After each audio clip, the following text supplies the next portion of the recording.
بسم الله الرحمن الرحيم إن الحمد لله نحمده ونستعينه ونستغفره ونستهديه ونتوب إليه ونعوذ بالله من شرور أنفسنا ومن سيئات أعمالنا من يهد الله فلا مضل له ومن يضلل فلن تجد له وليا مرشدا اللهم صل على نبينا محمد وعلى آله وصحبه وسلم.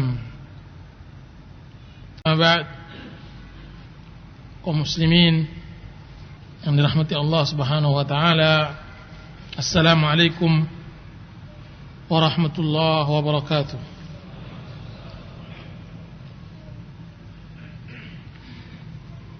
Pada kesempatan kali ini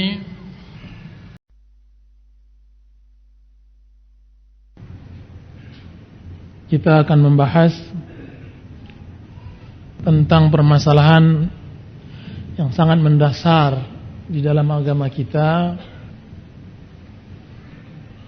tentang pentingnya ilmu. Ilmu yang kita maksud adalah ilmu yang diwariskan oleh para rasul kepada pewarisnya, para ulama.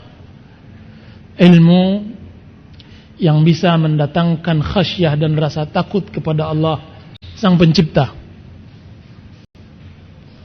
Ilmu yang mendapat pujian di dalam Al-Quran dan Sunnah Rasulullah Sallallahu Alaihi Wasallam.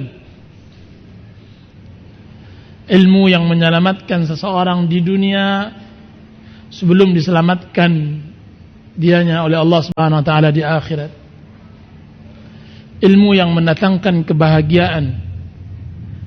Ilmu yang bisa mendatangkan ketenangan di dalam hidup.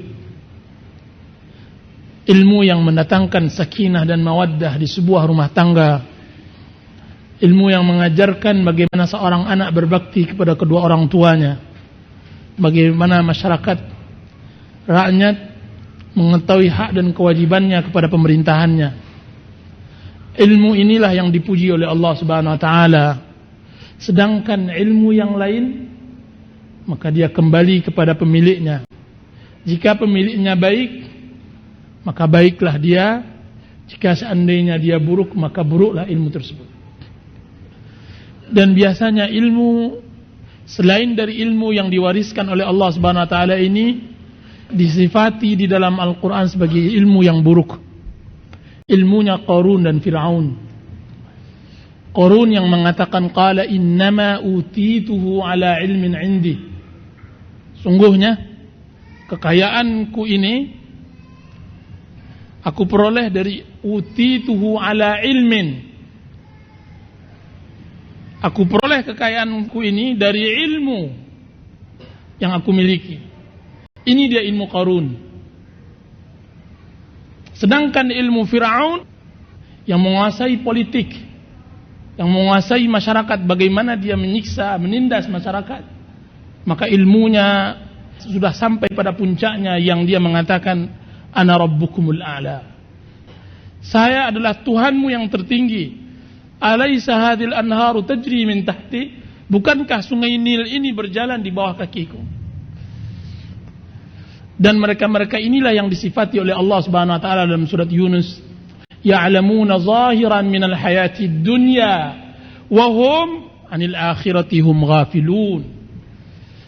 Mereka-mereka ini orang-orang yang berilmu dan berpengetahuan tentang zahir hidup dunia. Masya Allah, jika seandainya berbicara tentang ilmu dunia, Masya Allah. Kan tapi naas nasib mereka, wahum, mereka fil akhirati, di dalam akhirat, hum ghafilun. Allah takkid, dua takkid. Allah kuatkan ucapan Allah Subhanahu wa taala, mereka tentang akhirat, mereka adalah orang-orang yang lalai. Lihat bagaimana Allah Subhanahu wa taala membedakan antara orang yang lalai dengan orang yang berilmu. Kan tapi ilmu yang tidak mendatangkan ketaatan dan ketakwaan kepada Allah Subhanahu wa taala. Bapak ibu-ibu yang dirahmati oleh Allah Subhanahu wa taala, yang hilang pada manusia zaman sekarang ini adalah ilmunya Rasul. Ilmunya Allah telah khususkan orang-orang yang dipilih oleh Allah Subhanahu wa taala semenjak diciptaan Nabi Adam sampai akhir zaman. Kita kehilangan orang-orang yang seperti ini, yang bisa menetralkan dunia, yang bisa menjauhkan manusia dari laknat, dari bala dan musibah. Kita membutuhkan orang-orang yang berilmu seperti ini, yang bisa menegakkan kedamaian, ketentraman di permukaan bumi ini. Ilmu inilah Allah Subhanahu wa taala khususkan manusia diciptakan untuk ilmu ini. Wa ma khalaqtul jinna wal insa illa liya'budun. Tidak aku ciptakan jin dan manusia kecuali untuk beribadah kepada Allah. Bapak ibu yang dirahmati oleh Allah Subhanahu wa taala, untuk memperjelas ucapan saya akan mengkhabarkan apa yang disabdakan oleh Rasulullah SAW di dalam hadis sahih. Sebagai seorang muslim, hendaknya dia lebih mempercayai sabda Rasulnya daripada semua ucapan manusia yang lainnya. Sebagai seorang muslim, sudah saatnya dia berkiblat kepada Rasulnya dan membuang semua perkataan-perkataan sampah yang tidak ada gunanya. Sudah saatnya kita sekarang berkiblat kepada kitabullah dan sunnah Rasulullah SAW untuk memperbaiki kehidupan dan tata corak kehidupan kita berbangsa dan bernegara. Sudah saatnya, sudah kita bosan mendengar semua ucapan. Sudah bosan kita mendengar semua ulasan yang kita belum kembali kepada kitabullah dan sunnah Rasulullah. Para sahabat generasi yang mulia, mereka adalah orang generasi yang sangat luar biasa. Abu Hurairah radhiyallahu anhu, setiap beliau mengucapkan sabda Rasulullah, beliau mengatakan akhbarani as-sadiqul masduq, telah mengkabarkan kepada saya as-sadiq, orang yang jujur, al-masduq, orang yang tidak pernah didustai. Dialah siapa? Dialah Rasulullah sallallahu alaihi wasallam. Rasul yang mana Rasulullah SAW mengatakan, jika seandainya kalian ditimpakan musibah, betapa berat pun musibah, maka ingatlah kematianku. Karena benar kematian Rasulullah SAW adalah suatu musibah yang besar, akan melupakan semua musibah yang lain. Dan tapi permasalahan bukan pada meninggalnya Rasulullah SAW, permasalahan ketika umat meninggal ucapannya. Bapak ibu-ibu yang dirahmati oleh Allah Subhanahu wa taala, ketika kita berbicara tentang sabda-sabda Rasul, hendaknya dimasukkan ke dalam hati kita, ke dalam sanubari kita, dan hendaknya ucapannya ala ra'si wal ain, 11 dengan kepala, angkat tangan kita dan 11 dengan kepala. Rasulullah SAW bersabda, inna bayna yaday sa'ah tatlu'ul fitan, sesungguhnya antara dekat-dekat hari kiamat munculnya fitnah-fitnah, wa yaksurul haraj, dan berkembangnya pembunuhan, wa tafshut tijarah, dan berkembangnya perdagangan, wa yafshul qalam, dan berkembangnya dunia cetak percetakan. Oh kama qala alaihi salatu wassalam. Sabda Rasulullah SAW ini benar adanya, bahwasanya Islam berkembang dengan berkembangnya zaman, dan di akhir zaman Rasulullah SAW mengabarkan bahwa akan berkembang nanti pena dan tulis menulis. Semua orang membaca buku, dan luar biasa lagi bahwa tulis menulis perkembangannya baru puluhan tahun ke belakang ini, khususnya di negeri kita. Biasanya orang menilai bahwa berkembangnya tulis menulis, percetakan, media massa dan semacamnya akan berkembang ilmu pengetahuan. Di situ dinilai apakah keberhasilan seseorang di dalam sebuah pendidikan dari banyaknya tulis-menulis, dari banyaknya orang-orang yang membaca. Dan Rasulullah SAW mengabarkan bahwa di akhir zaman berkembang tulis baca. Maksudnya orang-orang yang pandai membaca di akhir zaman lebih banyak daripada yang tidak pandai membaca. Kan tapi di saat bersamaan Rasulullah SAW mengabarkan bahwa di akhir zaman akan tersebar kebodohan. Kabarkan kepada saya kebodohan apa yang dia maksud. Toh alat manusia semakin canggih. Semua sarana hidup semakin mudah. Akan tapi sebutkan kepada saya kebodohan apa yang dimaksudkan oleh Rasulullah SAW. Kebodohan yang dimaksud tidak lain dan tidak bukan adalah kebodohan dalam masalah agama. Kedangkalan terhadap agama. Ini musibah. Dan ini fitnah. Dan dari sini munculnya sumber bala. Di saat seorang muslim meninggalkan kitabullah dan sunnah Rasulullah, maka hancurlah agamanya. Bapak ibu-ibu yang dirahmati oleh Allah Subhanahu wa taala, ilmu yang ditinggalkan oleh Rasulullah SAW kepada umatnya terbagi 3. Ilmu yang pertama, ilmu mengenal Allah. Dari nama, dari asma'ul husna, dari sifatnya. Dan ini ilmu yang sangat agung, yang dikenal oleh sebagian orang sebagai akidah. Dan ilmu ini yang membuat para sahabat Rasulullah SAW dalam jangka 30 tahun bisa menguasai sepertiga dunia. Akidah ini yang menggetarkan orang-orang Romawi dan Persia. Ilmu yang menghunjam ke dalam hati sanubari, yang terbukti di dalam perbuatan. Ilmu itu yang dikatakan oleh Kaisar Romawi Yazdarjid Romawi, dia mengatakan, apa katanya, jika seandainya apa yang engkau sampaikan itu wahai Abu Sufyan, ketika Abu Sufyan datang ke Raja Kaisar, niscaya Muhammad akan menyampaikan kekuasaannya sampai di kaki saya ini. Ilmu inilah ilmu akidah. Ilmu yang dimana salah seorang para sahabat Rasulullah SAW ketika kekalahan orang Quraisy di perang Badar, mereka melampiaskan kepada 3 orang yang tertawan dari kaum muslimin. Yang 2 dibunuh, yang 1 berhasil ditawan. Yang menawannya kebetulan sekutu dari Quraisy. Kemudian seorang muslim ini dijuallah kepada Quraisy, terkhusus kepada keluarga Umayyah bin Khalaf. Umayyah bin Khalaf meninggal di perang Badar.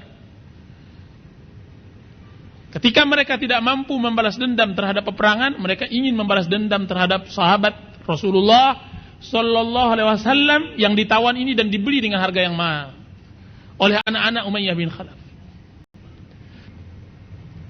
Ilmu ini yang membuat sahabat tadi yang ditangkap, ditawan, menunggu detik-detik waktu dia akan disembelih oleh orang Quraisy. 1 hari atau berapa jam sebelum dia dipenggal dan dibunuh, dia minta silat untuk membersihkan yang perlu dibersihkan.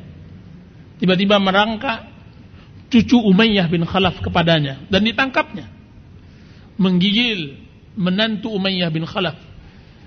Karena anaknya disangkanya akan dibunuh oleh sahabiyun jalil, sahabat yang mulia tersebut. Apa kata sahabat tersebut? Engkau menyangka wahai fulana, aku akan membunuh anak ini demi Allah Subhanahu wa taala. Tidak dihalalkan bagi seorang muslim membunuhnya. Akhirnya diberi.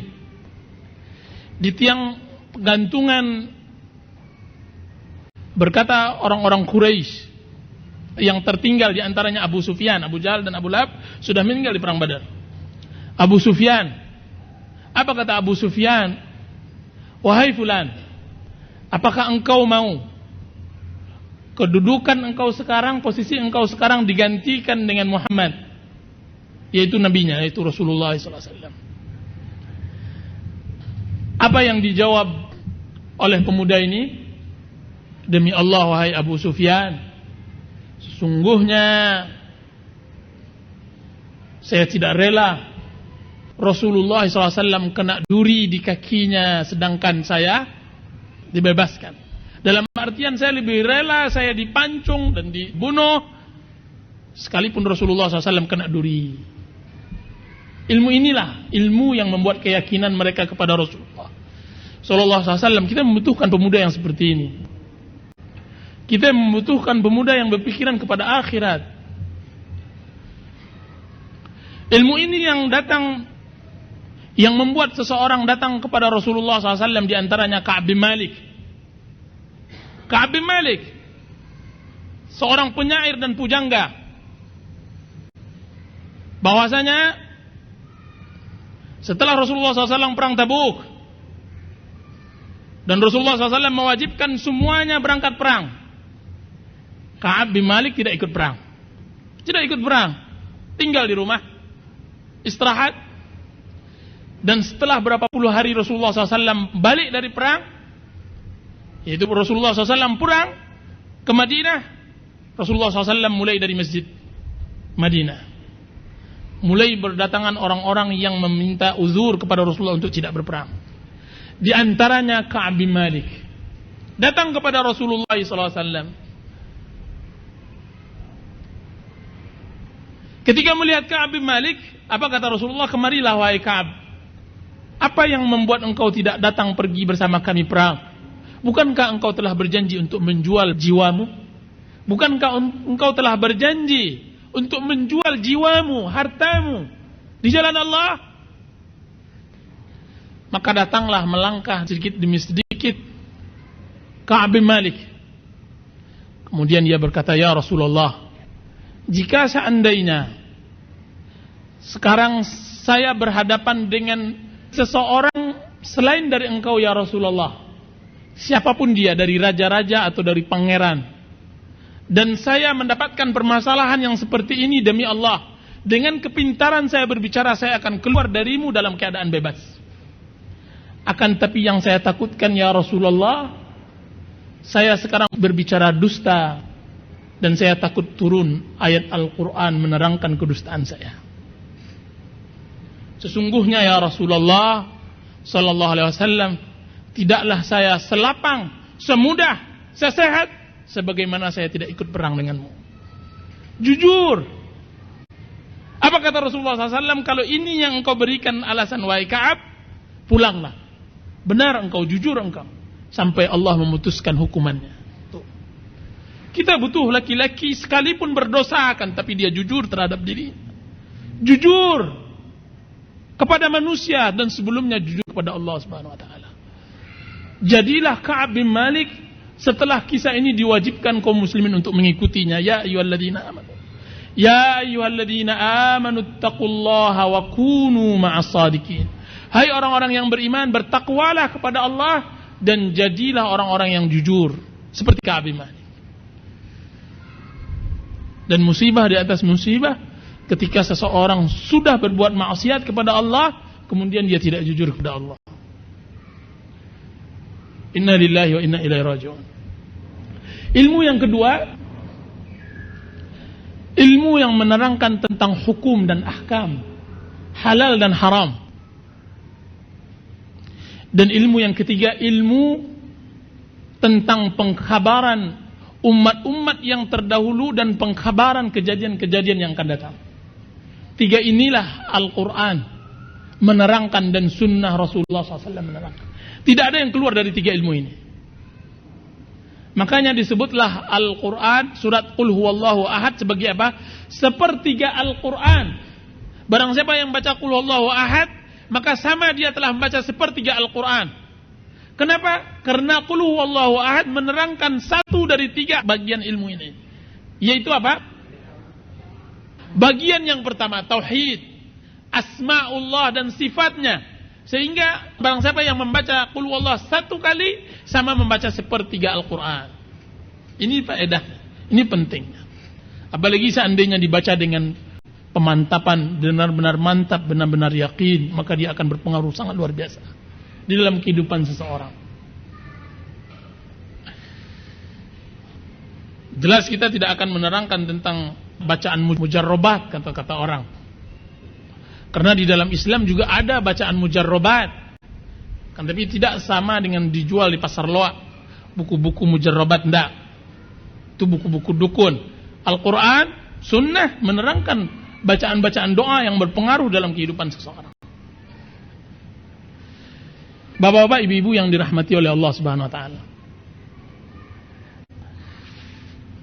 Saya akan berbicara tentang ilmu yang ketiga. Pengkhabaran Rasulullah SAW tentang masa lalu dan masa depan.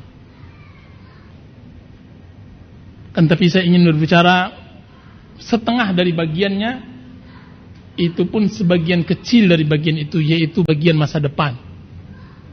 Rasulullah SAW berbicara tentang masa depan umat Islam, telah menerangkan sedetail mungkin, yang tidak membuat kita ragu sedikit pun bahwa apa yang diucapkan oleh Rasulullah SAW itu benar.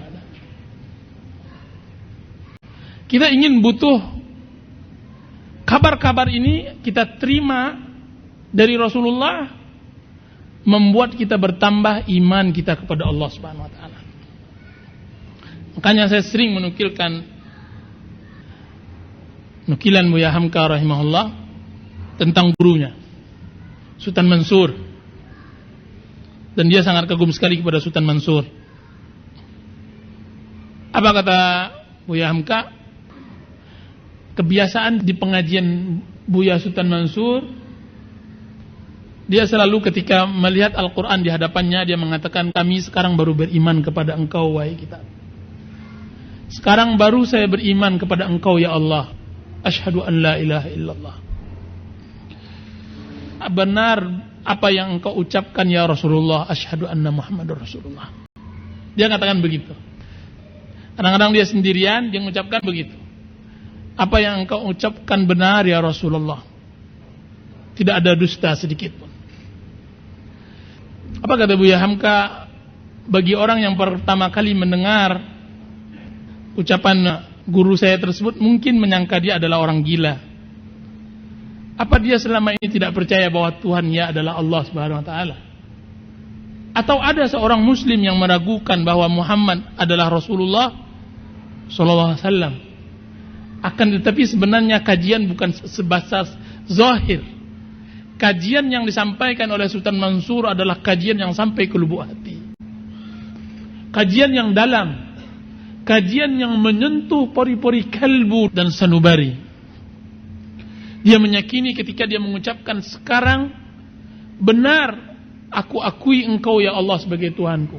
Maksudnya ada sebuah kejadian, dia yakin bahwa tidak mungkin ini hanya sebatas ciptaan begitu saja sebagaimana yang diyakini oleh orang kufar. Mesti ada sang pencipta. Mesti ada yang menguasai alam. Mesti ada yang memberi rezeki. Mesti ada yang menguasai dan semacamnya. Keyakinan ini yang banyak hilang di masyarakat kita.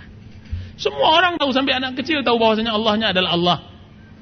Kan tapi meresapi di dalam hati, kadang-kadang butuh detik-detik, yang kadang-kadang detik ini lebih berharga dari dunia dan segala isinya.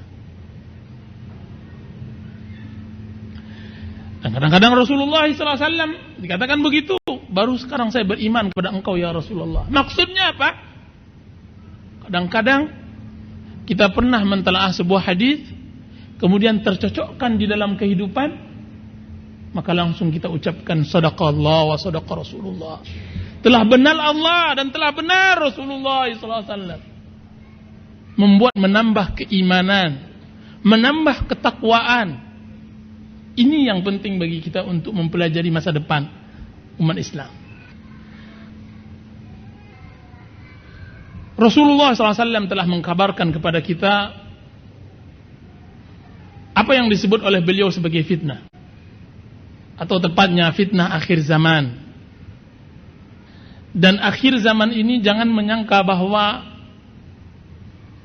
kita jauh darinya. Akhir zaman itu adalah zaman kita, Bapak Ibu. Zaman kita tidak pelak lagi, tidak syak lagi, tidak diragukan lagi. Dan demi Allah Subhanahu wa taala, jika seandainya seorang muslim membaca apa yang dikabarkan oleh Rasulullah SAW tentang fitnah-fitnah di akhir zaman, niscaya akan bertambah keimanannya kepada Allah Subhanahu wa taala. Bertambah kebahagiaannya di dalam memeluk Islam, di samping dia mendapatkan kesedihan yang sangat luar biasa. Kebahagiaan di dalam kesedihan, kelapangan di dalam kesempitan, tertawa di dalam menangis. Itu muslim sejati di akhir zaman. Apa yang dia bahagia? Bahagia dia telah diberi taufik oleh Allah, masih diberi hidayah. Apa yang membuat dia sedih? Sedih adalah fitnah-fitnah yang menimpanya dan menimpa umat-umatnya.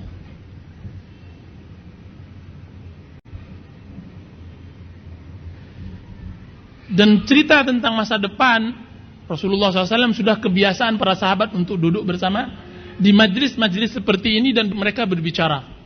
Dan perlu Bapak ketahui bahwa Rasulullah SAW telah menerangkan secara detail, hari per hari, bahkan detik per detik tentang kejadian di akhir zaman.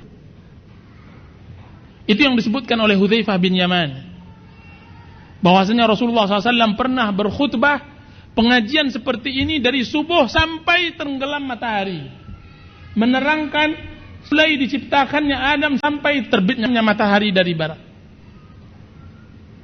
Diriwayatkan oleh Imam Bukhari dan Muslim, bahwasanya suatu hari Rasulullah SAW setelah salat subuh, beliau berdiri, kemudian membicarakan tentang apa yang terjadi. Kemudian sampailah tergelincir matahari, beliau turun. Ketika turun salat, setelah salat berdiri lagi. Setelah datang waktu asar, beliau pun turun dan salat. Setelah salat berdiri lagi menerangkan. Setelah itu sampai terbenam matahari, menceritakan semua yang terjadi sampai akhir zaman. Apa kata Hudzaifah bin Yaman? Maka hafallah yang hafal, lupalah yang lupa.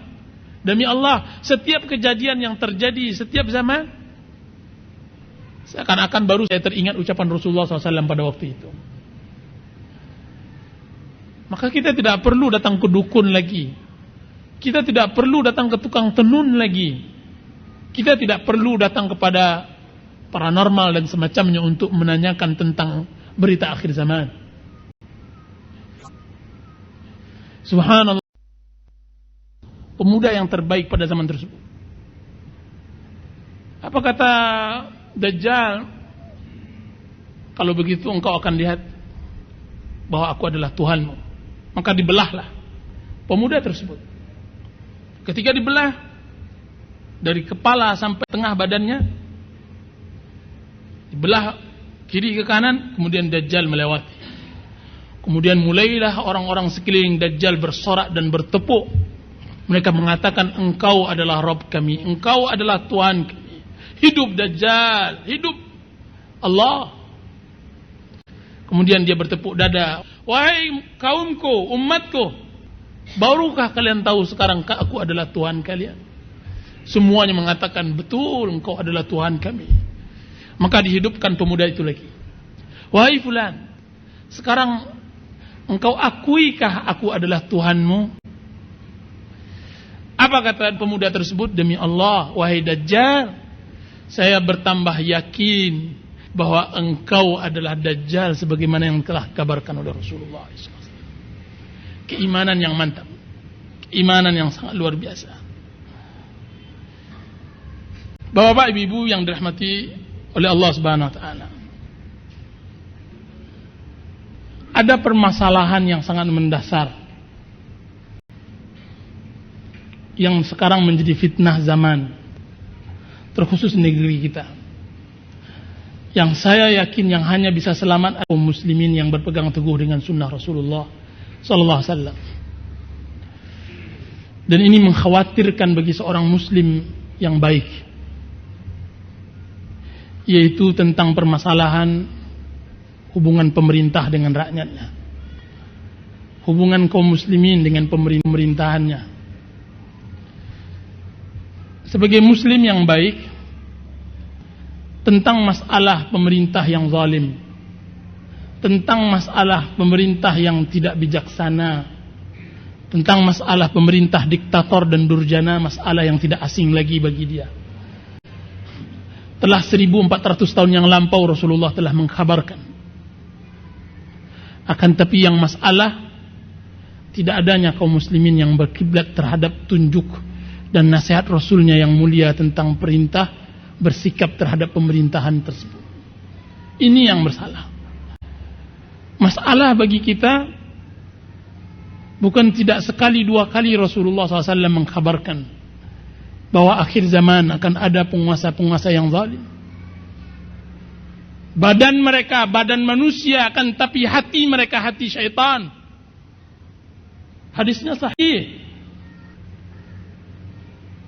Bukan tidak ada Rasulullah SAW mengatakan sang pemimpin melaknat dan mencaci rakyatnya, dan rakyat mencaci dan melaknat pemimpinnya. Telah dikabarkan dengan hadis yang mutawatir. Kan tapi yang sangat disayangkan, apa seharusnya sikap seorang muslim di akhir zaman seperti ini? Zaman fitnah. Saya tidak ada melihat masa yang sesusah zaman kita sekarang ini. Dia bagaikan benang yang sudah kusut. Siapa yang perlu disalahkan? Apakah pemerintahan? Apakah rakyat? Atas setiap individu kita sebagai seorang anak manusia kepada Allah Subhanahu wa taala. Bapak, ibu-ibu yang dirahmati oleh Allah Subhanahu wa taala. Rasulullah sallallahu alaihi wasallam bersabda dalam hadisnya yang sahih diriwayatkan oleh Imam Bukhari dan Muslim. Rasulullah SAW bersabda, "Innakum satalqawna ba'di atharah." Sesungguhnya kalian akan menemui setelah wafatku nanti orang-orang yang mementingkan dirinya. Maka bertanya para sahabat Rasulullah SAW, "Ya Rasulullah, apa yang kau perintahkan kami jika seandainya kami temukan zaman tersebut?" Maka berkata Rasulullah SAW, "Hendaklah kalian berpegang teguh dengan jamaah kaum muslimin." Berkata Rasulullah SAW kepada Abu Darda atau Abu Dzar radhiyallahu anhu, "Wahai Abu Dzar, bagaimana sikapmu jika seandainya engkau temui seorang pemimpin yang mengakhirkan salatnya dari waktunya?" Hadis diriwayatkan oleh Imam Bukhari. Apa dijawab oleh Abu Darda? "Ya Rasulullah, apa yang kau perintahkan kepada saya?" Maka Rasulullah SAW bersabda, "Hendaklah engkau wahai Abu Darda salat pada waktunya, kemudian salat bersama kaum muslimin." Di dalam riwayat lain Rasulullah SAW mengatakan di dalam hadis yang sangat panjang, hadis Irbad bin Sariyah. Apa kata rawi-rawi hadis? "Suatu hari kami mengunjungi sahabat yang mulia Irbad bin Sariyah dan dia dalam keadaan sakit. Apa kata kami? Ya sahabat Rasulullah, wahai Irbad." Sahabat Rasulullah tersebut namanya Irbad bin Sariyah. "Wahai Irbad, sungguhnya kami datang ke sini bertakziah. Engkau sakit, bertakziah. Kan tapi di samping itu kami ingin mengambil hikmah darimu. Wasiatkan kami." Apa kata Irbad bin Sariyah? "Sesungguhnya demi Allah, aku telah mendapatkan wasiat dari Rasulullah SAW. Satu hari beliau berbicara tentang agama. Kemudian kami berkata, ya Rasulullah, wasiatkan kami." Maka Rasulullah SAW bersabda, "Alaikum bis-sam'i wat-ta'ah, wa in ta'ammar alaikum abdun habasyi, fa innahu man ya'ish minkum fasayara ikhtilafan katsira." Hendaklah kalian mendengar dan mentaati, sekalipun yang memimpin kalian adalah seorang budak yang dari Ethiopia. Sesungguhnya barang siapa yang hidup setelahku nanti akan dia dapatkan perselisihan yang sangat panjang. Dan Rasulullah sallallahu alaihi wasallam bersabda ketika Rasulullah SAW ditanya tentang para penguasa yang zalim di akhir zaman.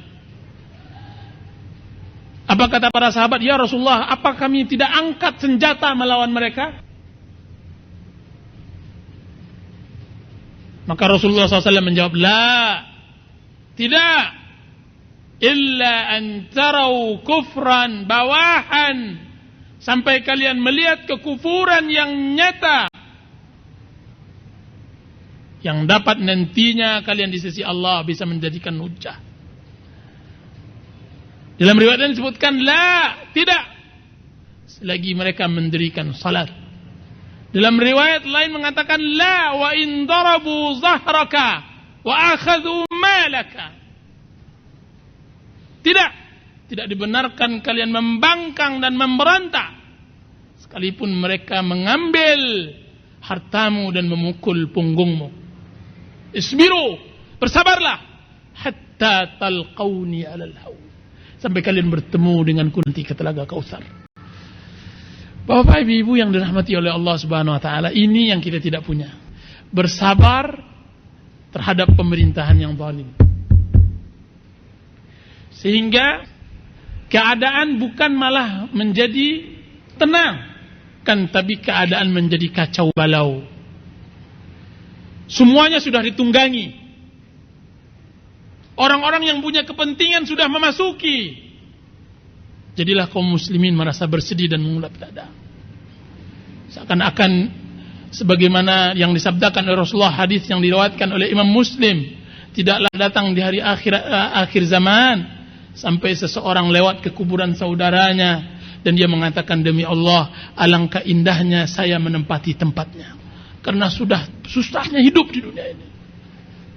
Sampai dia mengatakan, ya Allah, dia ambil debu dari kuburan tersebut, diburaikannya ke wajahnya, kemudian dia mengatakan, ya laitani makana, alangkah indahnya saya bisa menempati tempatnya. Apa kata Rasulullah SAW? Walaysa lahu din illal bala. Sedangkan laki-laki yang meminta mati cepat tersebut tidak mempunyai agama kecuali bala yang menimpa. Di dalam hadis yang diriwayatkan oleh Abu Nuaim, yang sampai sekarang belum sempat saya tashih, saya benarkan, akan datang nantinya wanita-wanita bakiyatun naihat. Akan datang nanti di zaman akhir zaman wanita-wanita yang menangis dan mengeluh. Seorang wanita mengeluh akan agamanya, seorang wanita mengeluh akan keluarganya, seorang wanita mengeluh akan pendapatannya, seorang wanita mengeluh akan suaminya, seorang wanita mengeluh akan anaknya, seorang wanita mengeluh akan rakyatnya, seorang wanita mengeluh akan pemerintahannya. Semuanya mengeluh. Dan itulah fitnah. Dan Rasulullah SAW telah bersabda tentang masalah pemerintahan, wahai bapak-bapak, ibu-ibu, tidak ada sebaik bersabar di terhadap pemerintahan yang zalim. Sabar adalah solusi. Rasulullah SAW nyaris menyebutkan hadis ini mutawatir untuk bersabar. Allah Rasulullah SAW kata Rasulullah SAW, tunaikan hak kalian kepada mereka dan mintalah hak kalian kepada Allah Subhanahu wa taala. Kita hak kita kepada Allah. Mau apa kita lagi? Ini tergantung kepada keyakinan kita kepada hadis Rasulullah. Memang berat karena memang kita sudah diajarkan untuk anarkis. Kan, tapi ini sabda Rasulullah sudah di hadapan kita. Saya kalau seandainya berkesempatan, saya akan berbicara tentang panjang lebar tentang masalah ini. Rasulullah SAW mengajarkan kita untuk bersabar. Ini yang masalah pertama. Sebenarnya pembahasan ini tidak sedangkal ini, kan, tapi karena waktu memang sangat mendesak, maka saya cukupkan di sini. Yang kedua, saya tidak melihat suatu zaman, melihat dalam artian jelas mengkaji sejarah mulai dari ciptaan Adam alaihissalam sampai akhir zaman, manusia mati-matian mencari dunia seperti zaman sekarang ini. Dan ini sesuai dengan disabdakan oleh Rasulullah SAW dalam hadis sahih diriwayatkan oleh Imam Bukhari, la ya'ti zamanun hatta la yubalil mar min ayna akhadhal mala wa fima anfaqah. Akan datang suatu zaman yang mana seseorang tidak peduli dari mana dia mendapatkan harta dan mana dia infakkan. Saya tidak pernah melihat orang kalut, orang was-was, orang berputus asa sebagaimana berputus asa dan was-was dan kalutnya mereka mencari dunia. Inilah zaman stres, zaman putus asa, zaman mati-matian menghadap dunia dan semacamnya.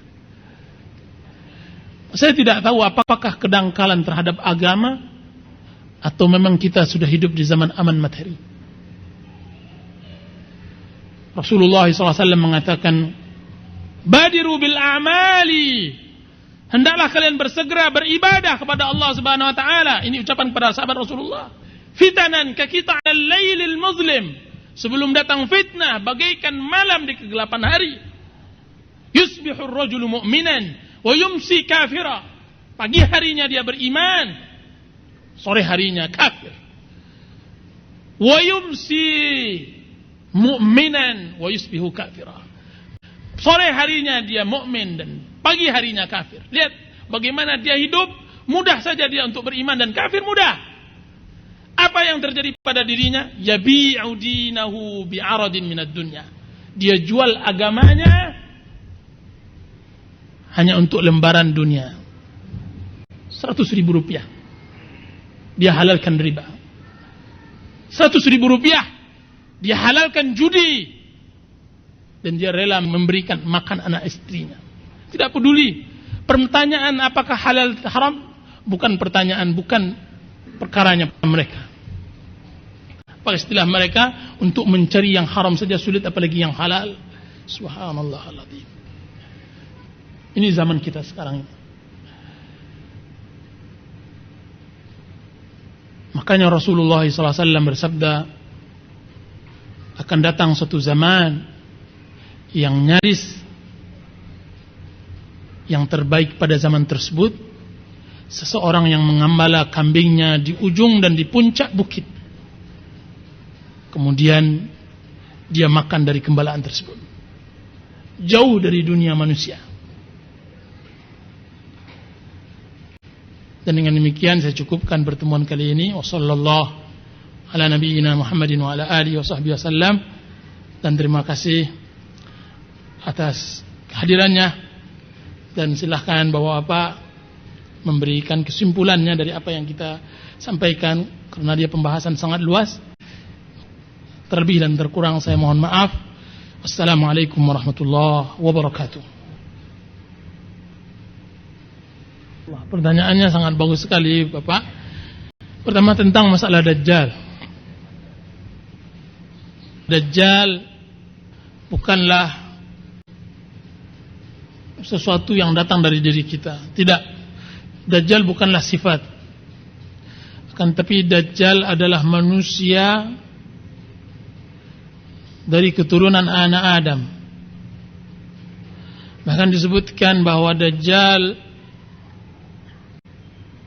adalah cicit Adam alaihissalam, dan dia adalah manusia biasa yang diberikan oleh Allah Subhanahu wa taala kemampuan lebih dari manusia yang lainnya. Dan Dajjal dimunculkan oleh Allah Subhanahu wa taala sebagai fitnah di akhir zaman, dan Dajjal itu belum lagi muncul. Kan tapi berita tentang Dajjal sangat banyak diriwayatkan di dalam hadis-hadis yang sahih. Bahkan salah seorang sahabat Rasulullah dengan 30 orang kawan-kawannya dari Bani Juzam dan Lakham telah pernah melihat Dajjal dengan mata kepala mereka sendiri, sebagaimana yang disebutkan di dalam hadis yang diriwayatkan di dalam Sahih Muslim, bahwasanya Tamim Ad-Dari dia berangkat dengan 30 orang dari suku Jazam dan Lakham, berangkat dari Madinah, dan mereka menggunakan bahtera. Kemudian mereka terombang-ambing berapa bulan mengarah ke timur. Kemudian akhirnya mereka didamparkan oleh angin ke sebuah pulau, dan di dalam pulau tersebut dia bertemu dengan jassasah, binatang yang ketahui mana depannya dan mana belakangnya, yang dipenuhi bulu. Kemudian jassasah tersebut mengatakan kepada orang-orang Arab tersebut, sungguhnya ada seseorang yang ingin bertemu dengan kalian. Maka bertemulah Tamimud Dari dengan seseorang yang disebut oleh jassasah tersebut, yang nantinya diketahui bahwa dia adalah Dajjal setelah bertemu dengan Rasulullah SAW. Pertemuan Tamimud Dari dengan Dajjal, waktu itu beliau masih beragama Nasrani. Kemudian beliau mengumumkan Islamnya ketika setelah balik di Madinah. Kemudian Rasulullah mengumpulkan para sahabatnya, menceritakan bahwa apa yang diceritakan dan dikabarkan oleh Allah tentang Dajjal benar adanya sebagaimana apa yang dilihat oleh Tamimud Dari. Dan Rasulullah SAW mensifati Dajjal, mensifati sifat dan mensifati badan. Disebutkan di antara ciri-ciri Dajjal bahwa Dajjal adalah seseorang yang matanya buta sebelah dan rambutnya keriting, dan di keningnya tertulis kata-kata kafara. Dan Dajjal kakinya letter O, dan orangnya besar. Sedangkan sifat buruknya, maka Rasulullah SAW mengkabarkan bahwa di tangan kanannya ada air dingin, dan tangan kirinya ada api. Barang siapa yang masuk ke dalam air, berarti dia telah masuk ke dalam api, dan begitu sebaliknya. Dan banyak sifat-sifat Dajjal yang telah dikabarkan oleh Rasulullah SAW. Yang penting bahwa Dajjal benar adanya, dan dia dari akidah Ahlus Sunnati wal Jamaah. Sedangkan sebagian orang yang menakwilkan bahwa Dajjal adalah sifat, maka dia takwil yang tidak mempunyai dasar dan asas, dan jauh dari pemahaman Al-Quran dan Sunnah Rasulullah Sallallahu Alaihi Wasallam. Bahkan pemahaman tentang pengingkaran Dajjal adalah pemahaman yang dipahami adalah kelompok yang sudah dikenal dahulunya melenceng dari ajaran Islam, yaitu kelompok yang menamakan diri mereka sebagai Mu'tazilah. Ini yang pertama. Dan yang kedua, bagaimana sikap kita terhadap pemerintahan, bahwa sikap kita terhadap pemerintahan yang zalim, pertama harus bersabar. Bersabar dalam artian kita anggap ini adalah cobaan dari Allah Subhanahu wa taala. Jika seandainya kita bersabar, maka Allah Subhanahu wa taala akan lebih cepatkan dengan kesabaran tersebut semua musibah yang menimpa kita. Ini yang pertama. Yang kedua, kita tidak boleh mengikuti pemerintahan jika seandainya mereka memerintahkan kepada maksiat kepada Allah Subhanahu wa taala. Rasulullah SAW bersabda, la ta'ata li makhluqin fi maksiatil khaliq. Tidak ada ketaatan bagi seorang makhluk pun di dalam berlaku maksiat kepada sang khaliq. Dan Rasulullah SAW bersabda, hendaknya seorang muslim harus mentaati pemerintahannya selagi dia tidak memerintahkan kepada maksiat kepada Allah Subhanahu wa taala. Selagi dia tidak memerintahkan maksiat kepada Allah Subhanahu wa taala. Bagaimana mengingkari pemerintah jika seandainya dia mendapatkan kemungkaran atau menemukan kemungkaran pada pemerintahannya? Tentang menasihati pemerintah, Rasulullah juga telah mengarahkan dan menganjurkan. Rasulullah SAW bersabda dalam hadis sahih, man kana indahu nasiha lidhi sultan, barang siapa dia mempunyai nasihat terhadap pemerintahan, maka hendaklah dia ambil tangannya, tangan pemerintahan tersebut, kemudian baru dia sampaikan kebenaran tersebut. Jika telah dia sampaikan, jika seandainya dia terima, berarti alhamdulillah. Kan tapi jika seandainya dia tolak, berarti dia telah menunaikan kewajibannya yang telah Allah wajibkan kepadanya. Ini jalan baik. Ini jalan yang sangat baik. Pertama, menasihati secara langsung. Dan yang kedua, menasihati orang-orang yang berada di sekelilingnya. Menjembatani supaya bagaimana berusaha agar dia sadar. Akan tapi melawannya, membuat perbuatan yang anarkis, maka ini tidak menambah perkara kecuali kehancuran, kekacauan. Yang binasa adalah masyarakat juga, kaum muslimin juga. Ya, ini secara singkat sekali kita bahas di dalam dua pertanyaan Bapak kita ini, dan terima kasih banyak.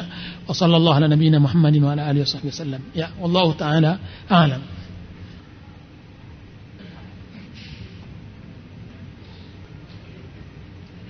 Kita ditimpakan krisis multidimensi.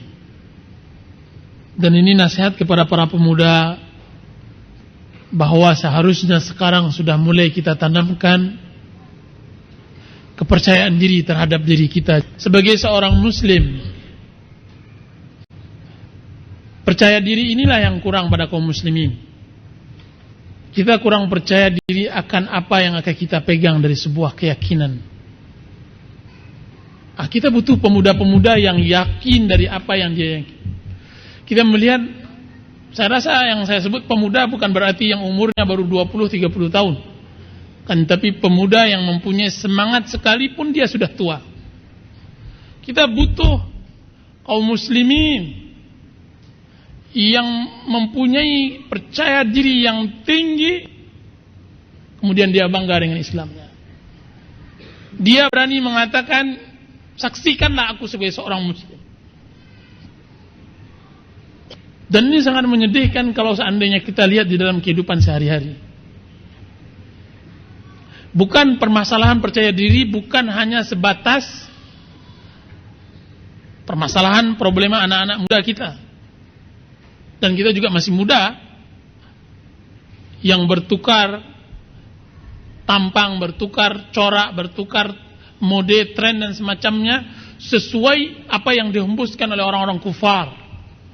Hari ini gondrong, besok pagi potong rambut, yang besok lagi melintir rambutnya, yang besok lagi botak pelontos, nah besok lagi mulai seperti orang Afrika yang ada gambar-gambar begitu-gitu.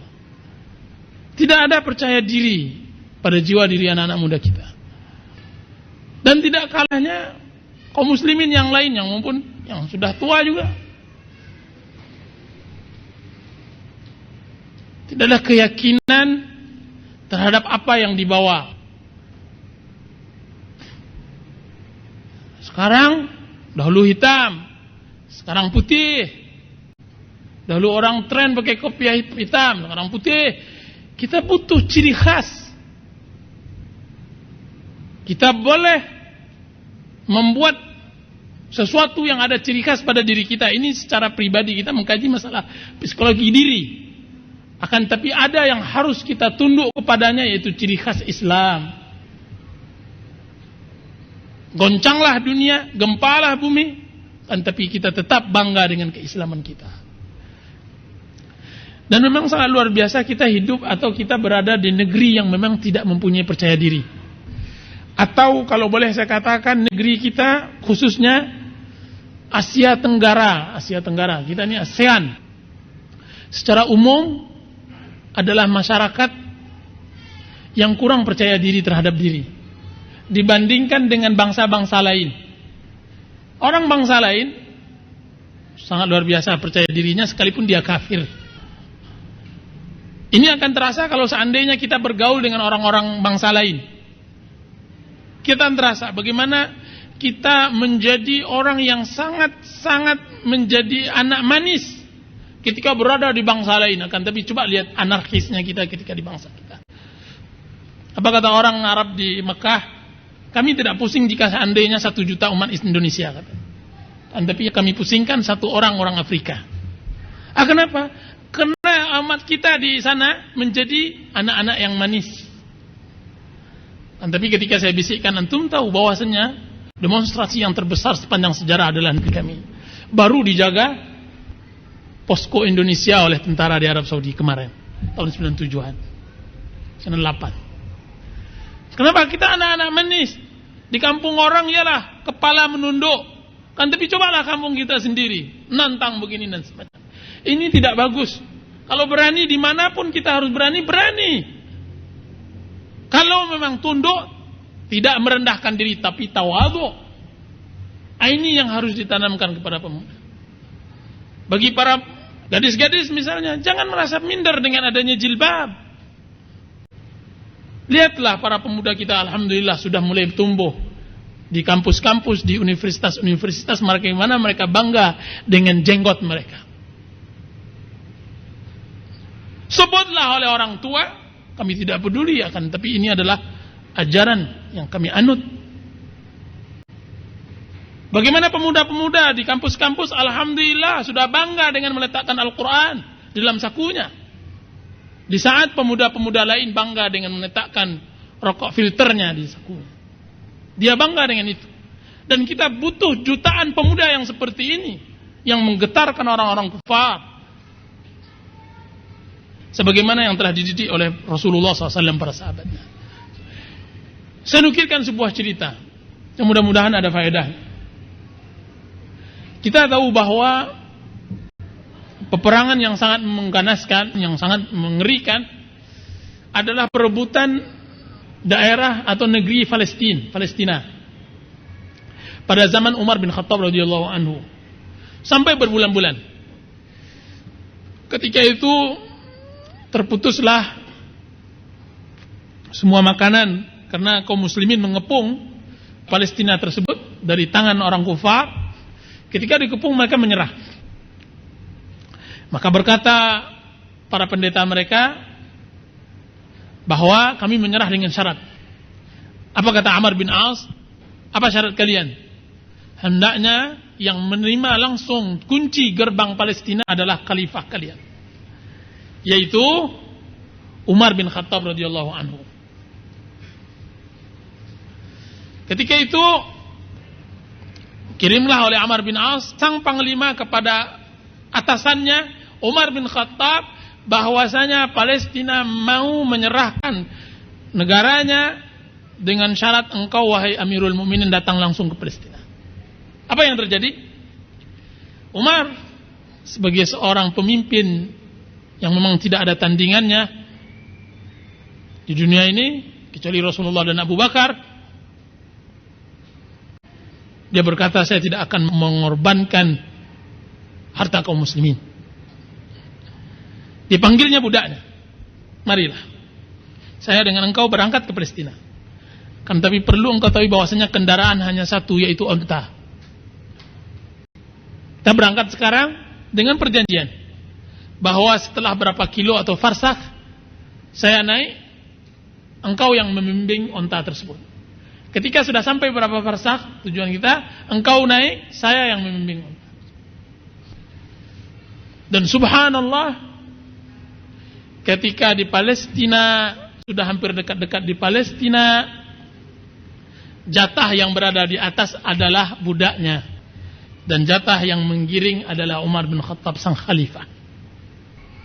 Dan kita tahu bahwa Umar bin Khattab radhiyallahu anhu, dia menggunakan khas kebiasaan Arab waktu itu. Dia tidak peduli dengan semua kemewahan dan semacamnya.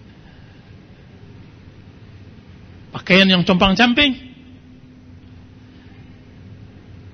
dan sandal atau sepatu berada di lehernya. Bayangkan sama Pak Khalifah yang menguasai dunia, negara yang adikdaya waktu itu, tidak ada negara yang berani menantangnya, menggiring onta, sedangkan di bahunya ada sepatu dan dia berjalan kaki ayam. Datanglah, disambut oleh jutaan umat di Palestina. Mereka jauh lebih berbahagia kaum muslimin menguasai Palestina daripada orang kufar.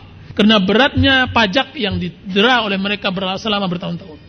Inilah detik-detik yang mereka tunggu. Maka disambut dengan luar biasa. Dan mereka mengelu-elukan orang yang berada di atas onta. Apa kata budaknya? Subhanallah, saya tidak khalifah, di bawah tuh khalifah. Dia sudah letih nyebut khalifah bawah. Umar berjalan santai. Apa yang dia pedulikan dengan manusia? Yang dia pedulikan hanya Allah. Ketika sampai dengan pejabat dan penguasa besar orang Palestina tersebut, datanglah dia. Kemudian berbisik panglimanya. Siapa tadi? Amr bin As. Apa kata Amr bin As? Wahai khalifah, engkau khalifah begini tampang? Subhanallah, malu-maluin, begitu bahasanya. Malu-maluin khalifah, pakailah sedikit agak rapi. Begitulah bahasanya kita. Apa kata Umar bin Khattab radhiyallahu anhu? Menegaskan, wahai Amr, tunjuk kiri oleh Umar. Wahai Amr, inna Allah azzana bil Islam. Falamma ibtaghayna al-izzata bighairi al-Islam, adzallana Allah. Wahai Amr, siapa yang mengajarkan engkau pemahaman yang seperti ini? Pemikiran yang seperti ini? Sesungguhnya kita diangkat oleh Allah Subhanahu wa taala sehingga menjadi seperti ini karena Islam.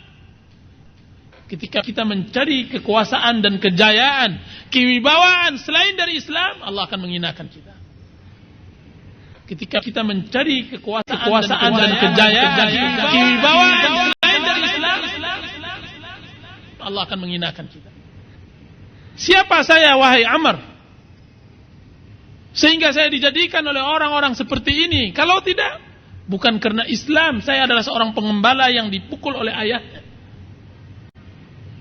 Saya orang yang menjadi tontonan di pasar Ukaz, bergulat menjadi algojo Quraisy.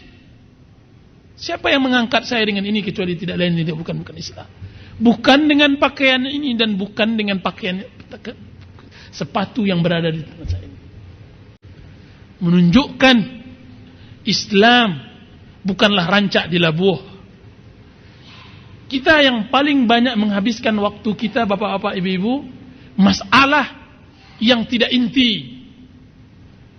Masalah tata keramah yang sebenarnya tidak perlu. Hidup kita sempit. Kenapa kita harus disebutkan untuk suatu senyuman yang dipaksakan?